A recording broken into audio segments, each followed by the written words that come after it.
Hi, I'm Phil Reed, and today I'd like to give you a very early look at one of the stretch goals that are designed for the upcoming OSR Dungeon Cards Kickstarter campaign. This is a digital look at the deck of old school dungeon lore. What this is a 50 card deck where you draw 3 cards and then read the sequence together in any way that you wish.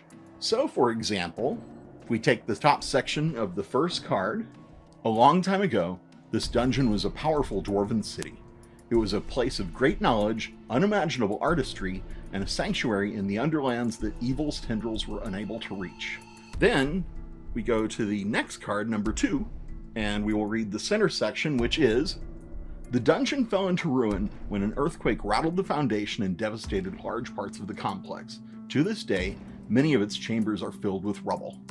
And then we have one more block. We'll go to the third card and use that one, which says, today, the dungeon is inhabited by a mad wizard who seeks eternal life and will stop at nothing to get it. So that would be the first 3 cards. There are 50 cards in the deck, and you can draw and mix and match any way you wish. Let's see what happens if we just make one little tweak and use the 4th card, but this time use a slightly different sequence. So we're going to use cards 2, 3, and 4 out of the deck.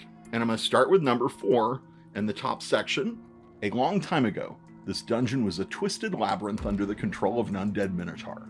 The magic ring the unliving beast wore granted it full control over an army of skeletons. Then if we go back to card 3 and use the center section, we get the dungeon fell into ruin when a wall collapsed and released the waters of an underground lake. Many were killed in the disaster, and to this day, many chambers are still flooded. Then we'll go to card 2 and use the final section. Today, the dungeon is inhabited by a 2-headed troll who murdered a young dragon that had taken up residence here. The dragon's tiny hoard is undisturbed. So with just 3 cards, you get the full setup for a dungeon and then just run with it however you wish. What happens if we use card 5? Well, card 5 is different. This is a You Are Not Alone card. The way these work is, if you draw this when you're drawing 3 cards, you set it aside, draw a replacement. This is someone else in the dungeon at the same time you are.